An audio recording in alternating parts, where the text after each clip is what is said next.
বিধানসভা কেন্দ্রে গণদেবতারা দেশের প্রধানমন্ত্রীর পক্ষে এবং রাজ্যের মাননীয় মুখ্যমন্ত্রী প্রফেসর ডক্টর মানিক সাহা মহোদয়ের পক্ষে আজকে সমস্ত এনটিআর জোলাইবাড়িতে যে হারে বিনা আন্দোলন ছাড়াই বিনা মিছিল মিটিং ছাড়াই ভারত সরকারের বিভিন্ন প্রকল্প বলুন এবং রাজ্য সরকারের বিভিন্ন প্রকল্পগুলো বলুন সেইগুলি প্রত্যেকটা দুয়ারে দুয়ারে পৌঁছে যাচ্ছে।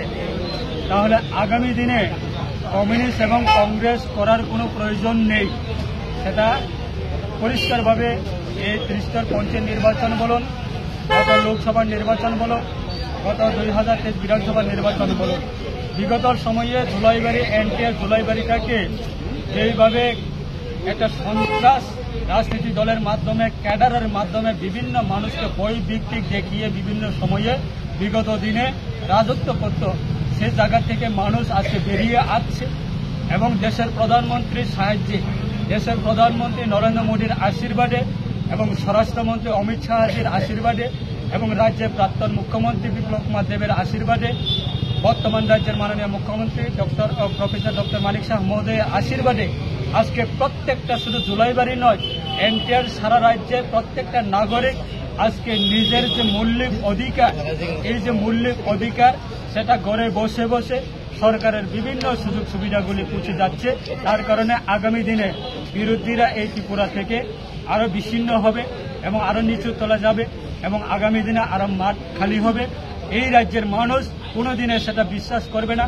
এক সময়ে 25 বছর যখন কমিউনিস্ট শাসক ছিল তখন কংগ্রেস বিরোধী ছিল, তখন কংগ্রেস বিরোধীরা প্রত্যেকটা পরিবারের ব্যক্তিরা আক্রান্ত হতো, হত্যা হতো, নির্যাতন হতো, বিভিন্ন সন্ত্রাস রাজনীতিক হতো।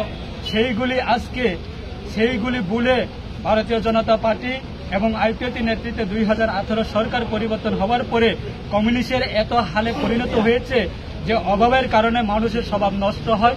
রাজনীতি ক্ষেত্রে আজকে কমিউনিস্টের এত অভাব হয়ে গেছে, 25 বছর ক্ষমতা থাকার পরেও মাত্র 5 বছরে তাদের অভাবের কারণে কংগ্রেসের হাত ধরার বাধ্য হয়েছে। বিগত সময়ে কংগ্রেসের উপরে আক্রমণ হতো, কংগ্রেসের নেতৃত্বের মাধ্যমে কমিউনিস্টের নেতার উপরে আক্রান্ত হতো এবং মার্ডার হতো, নিহত হতো। সেই ক্ষেত্রে আজকে সারা রাজ্যের মানুষ কোনোদিনে সেটা মেনে নেব না।